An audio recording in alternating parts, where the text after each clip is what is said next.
মুর্শিদাবাদ, মালদা, দিনাজপুর রাজ্যের বিভিন্ন জায়গা থেকে এসেছেন, যাদের অনেকের বাড়ির লেবার ছেলেরা মাইগ্রেন্ট লেবার হয়ে ভিন্ন রাজ্যে কাজ করছেন। আপনাদেরকে জানানো হয়নি inter state migrant labour act 1979টা কি, ওখানে প্রত্যেকটা যে মাইগ্রেন্ট লেবার আছে তার অধিকার সুরক্ষিত আছে।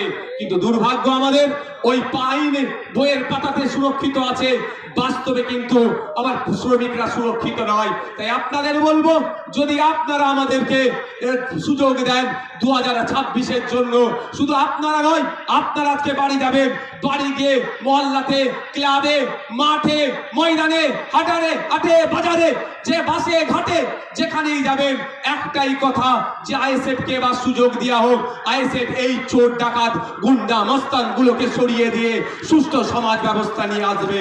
এই সমাজ ব্যবস্থায় সরকারি কর্মচারীরা তার হকের দিয়ে পাবে কেন্দ্রীয় সমাহারে, যে সমাজ ব্যবস্থায় শূন্য পদগুলো পূরণ হবে, বেকারত্ব দূরে সরানো হবে, যে সমাজ ব্যবস্থায় আনিসের বিচার হবে, তামান্নার বিচার হবে, তিলোত্তমার বিচার হবে, যে সমাজ ব্যবস্থায় নারীরা তার অধিকার পাবে, যে সমাজ ব্যবস্থায় কৃষক তার উৎপাদিত ফসলের দাম পাবে, যে সমাজ ব্যবস্থায় আমি আপনি মেহনত করছি, আমার আপনার শ্রমের মূল্যায়ন হচ্ছে না, এই শ্রমের মূল্যায়ন হবে, মিনিমাম ওয়েজেসটা আমরা বাড়াবার ব্যবস্থা করব।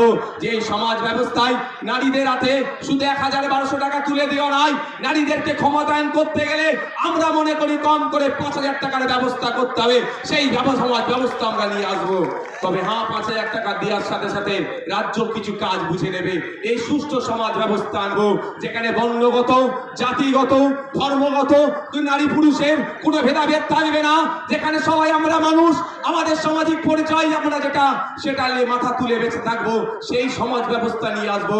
বাংলার মানুষ যদি 2026 লোক বিধানসভা নির্বাচনে আমাদেরকে সুযোগ দেয়, তবে আপনাদের উপস্থিতি প্রমাণ করে দিচ্ছে যে বাংলার অলিতে গলিতে ইন্ডিয়ান সেকুলার ফ্রন্টের যে জয় জয়কার হবে, সেটার আপনাদের উপস্থিতি আছে কিন্তু প্রমাণ করে দিচ্ছে।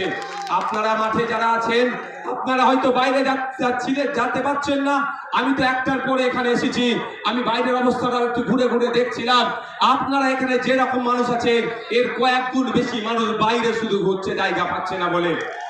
আপনাদের ঘোষণা অনুযায়ী আমি গত বছর ঘোষণা দিয়েছিলাম, আমরা বলেছিলাম আমরা চেষ্টা করব কলকাতায় ব্রিগেডে করা, কিন্তু আমরা যখন অ্যাপ্লিকেশন করেছি আমাদেরকে জানানো হয়েছে এই সময় এই আর্মিদের পুরো একটা ট্রেনিং চলছে, সেই মার্চ মাস পর্যন্ত ব্রিগেড ময়দান দেওয়া যাবে না।